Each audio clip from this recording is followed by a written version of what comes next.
Hello, everyone. I'm Fred Cobb. Welcome to another edition of Cybersecurity Weekly.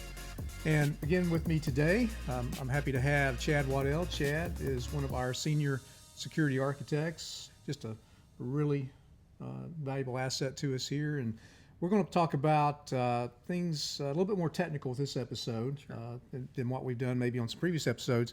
We want to get into a little bit of talking about firewalls, talking about what they do, what they don't do. Just what are they? Why do they exist? In general terms, firewalls really are to separate, when we're talking about firewalls in terms of information technology, firewalls are there to separate the outside world, say the public internet, from our internal networks. Now, they can also be used internal to internal if you've got certain segments of your environment where you need to maybe put an extra firewall in place to segment sensitive data. A variety of reasons why you may have more than one firewall within a given network. But Chad, let's talk about why they exist. They do lots of great things from a cybersecurity perspective. They're much needed. And then let's talk a little bit about that, and then let's talk about what some misconceptions might be related to. I have a firewall, I'm protected. What else do I need? So if you could, please. Yeah, it's firewalls are not a panacea. They're not a magic bullet. They are a critical piece of technology that every environment should have, and most environments do. It's just, as you mentioned, it's really separating that external, the internet, the biggest network, from your internal, your tiny little network, to protect it because of all those threats that are out there. One way to look at a firewall from a production perspective is, let's say you have like a web server, and you want to allow anyone over the internet to access that web server. Well, you've got to allow that traffic through the firewall so they can come into your environment. If you have something like an email server, you want to be able to allow that traffic in and out of your environment to be able to send emails, and also emails to come back in your environment. If those ports, those logical ports, are blocked, they're not going to get in. So the important flip side of that is, if that's the only type of traffic that should be going in and out of your environment, just one example, you could block pretty much everything else. Now, then you might say, well, I need to be able to get out to the internet. I need to be able to browse websites, things like that. So there are considerations about what you have open on your firewall, but the goal is to reduce your risk to where you're not allowing anything that you just don't need. You don't allow the kind of that principle of least privilege. You just roll everything down to where it's only what's needed, nothing more, nothing less. So I guess it kind of addresses the initial conversation point. Yeah, and not to get too geeky, but let's talk about the OSI reference model for just a moment. So, with the OSI reference model, when we take a look at a piece of software that's developed or a piece of hardware that's developed, you may have everything from the physical layer, and let me put it in the context of networking because we're talking about firewalls, but you have everything from the physical, connect the wire into the device, or connect wirelessly to, you've got UDP traffic, you've got TCP traffic, you've got session layer that has to happen, you've got presentation layer, what the end user sees maybe when they're popping open a web browser. So you've got this multi-layer model, the 7-layer model, and firewalls, traditional firewalls, typically operated at say layer 3, layer 4 of the OSI reference model. That's by design. But now we've got web application firewalls that are truly operating at layer 7 of the OSI reference model. So there's a whole plethora of different ways to take a firewall, and you've got firewalls built into operating systems, natively in the Windows 10 and other, say Microsoft operating systems. You have built-in firewalls. That's been around since what? XP Service Pack 2, maybe? That's correct, yeah. So it's been around a long time. Yeah, so that's a key thing early on, is when there was a time where most people connected directly to the internet. So they dialed up, or they connected directly to their cable modem or DSL or whatever, and they didn't have a proper firewall or router that had a firewall built in to really protect them. And then Microsoft implemented the Windows Firewall on XP after the fact. So XP was released, and then Service Pack 2 came out, which added the software firewall to the system. And a big motivating factor for that is because these systems were directly connected to the internet, and they were open to all these threats that were on the internet. Of course, back then you had fewer people that could carry out these attacks, but it was still a huge risk, especially things like worms, for example. So firewalls, maybe I'm retconning history a little bit, but I feel like one of the main driving forces for firewalls was just simply a worm being able to just come right into your network. It's self-propagating. It's bouncing all over the place. So if you have a firewall in place, most of those worms are not going to be able to access unless they're exploiting a specific port you have open or a specific system that's open. So that's like one of the big motivating factors. And also, just like I mentioned earlier, just blocking what's not needed.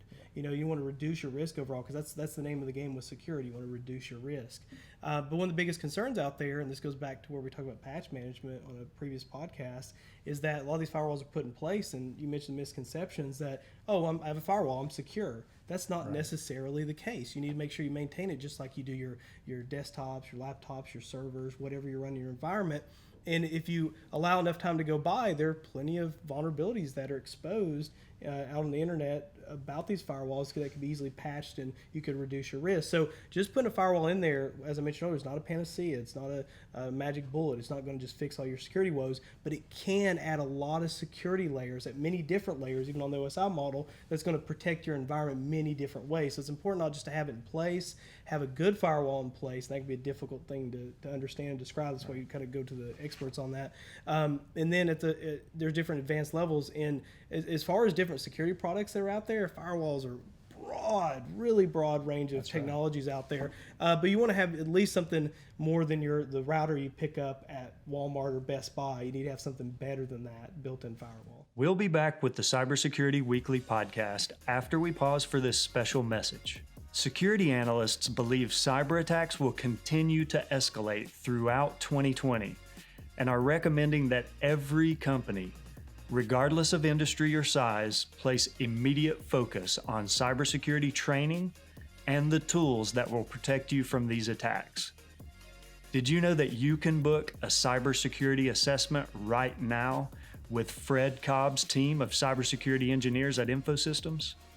They will help you discover exactly where you are most vulnerable to a cyber attack and make recommendations on how to strengthen your defense in those areas. This is urgent. It's an issue that affects everyone in our community. Visit the Infosystems website at www.infosystems.biz to request your cybersecurity assessment. Now back to the podcast. I guess, the basic functionality of a firewall, we were talking about, protecting the inside networks against, say, the public internet. A little bit more on that. It really does that by rule set. In other words, let's say I've got, and I'm, whether this is a bad example as far as security, I'm just going to provide it as an example. Yeah. Well, let's say we've got the need for allowing port 80, port 443 traffic through because we're hosting a website on our network. So we may have an edge firewall sitting right at the edge with the web server behind it. Right. In order for someone sitting out there, let's say we're an e-commerce site, in order for someone to connect to our site to purchase something, we have to allow certain ports through that firewall. Correct. So 8443, those are just standard HTTP, HTTPS type connections. So let's say we've got custom applications that are using non-standard ports.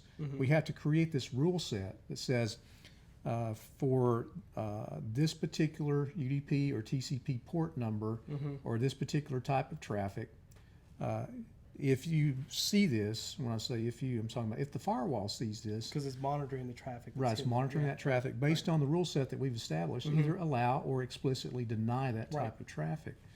As well as I do, we get into firewall assessments. That's one of the services that we provide here at Infosystems is we do firewall management. We can do firewall assessment, best practice assessments.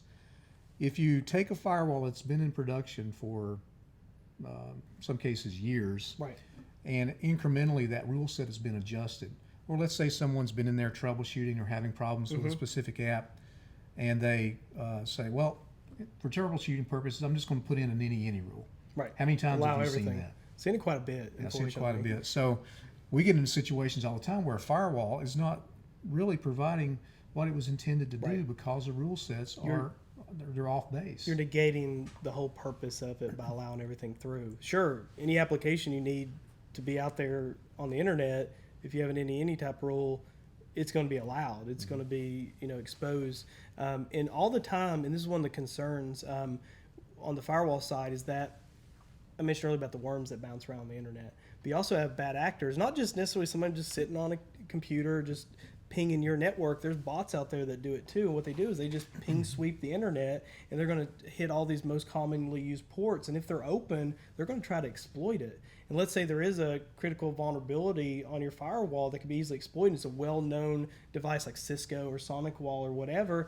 They can see if that port's open, maybe even identify exactly what model you're running, and then look up what type of vulnerabilities exist, and then find an exploit for it. And boom, they're in your environment. Pop goes the weasel. Like they're in there, they're running wild. So it's important to, if it's not currently, to really elevate the importance of your firewall and your environment. At least have like an assessment or an audit done on it, just to tell you where you are. And it could turn out, well, this is an end-of-life device, or it's no longer, it's no longer supported, and you may just have to replace it, or it may not be good enough for your environment. It could be your firewall is your bottleneck for your environment. So availability point of view is that could be critical. So having someone just look at it and just audit it or assess it can tell you a lot about your environment, and it could fix a lot of problems you're having. So not just straight security, just as far as production purposes. I've seen quite a bit of performance problems related to bloated rule sets where the firewall, if you think about it, with it being out there on the edge of the network, every data packet that's coming in from the outside world. And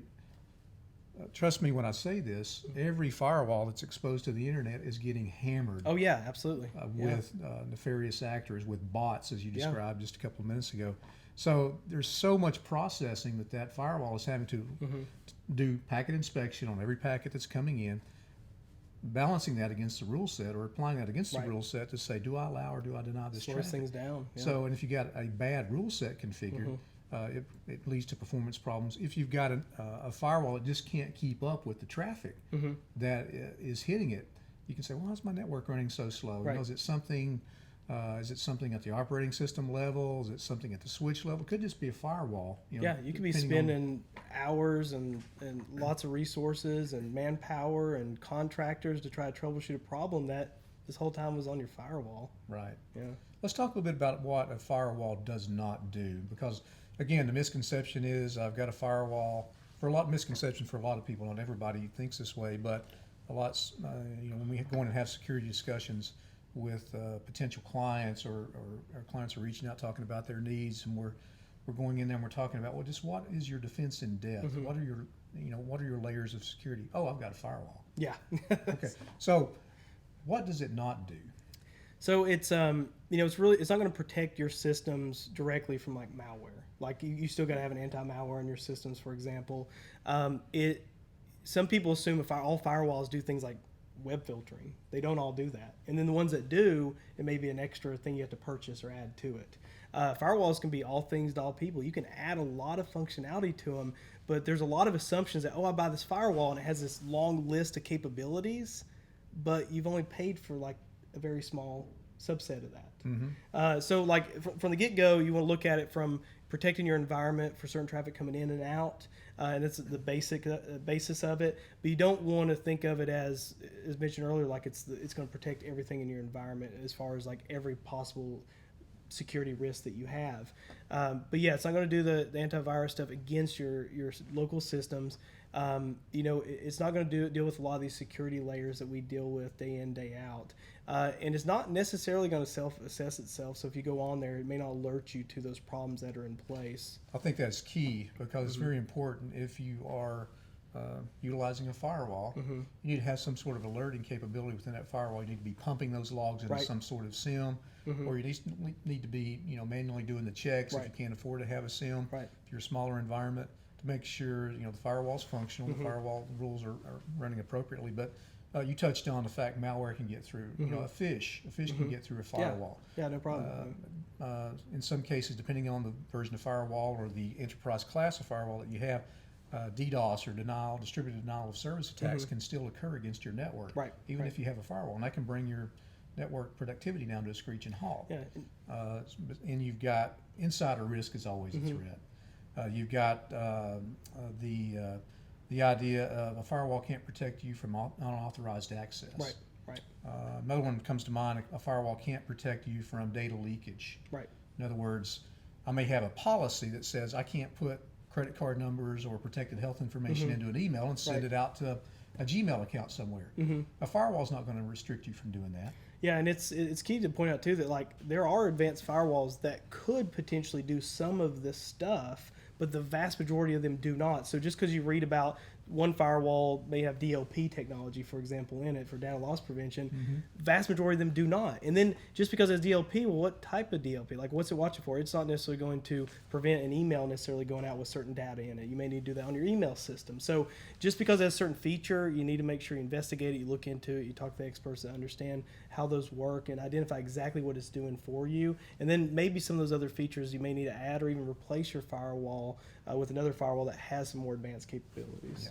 Certainly, if you haven't done a firewall assessment recently, I will highly encourage that that be done. Again, just to check the rule sets to make sure that the functionality is there, it's doing what it's supposed to do. Check It's the not firmware. doing too much, too little. But great information, Chad, as always. Good talk on firewall. We really appreciate you tuning in today. And we have, in the next episode, we're going to talk about creating a culture of security. And that's, I'm very passionate about that because I think it's one of the areas where many companies really fail with their cybersecurity initiatives. So we'll talk about that in the next episode. Again, great information on today's topic. Thanks everybody for tuning in, and we'll see you soon. Thank you.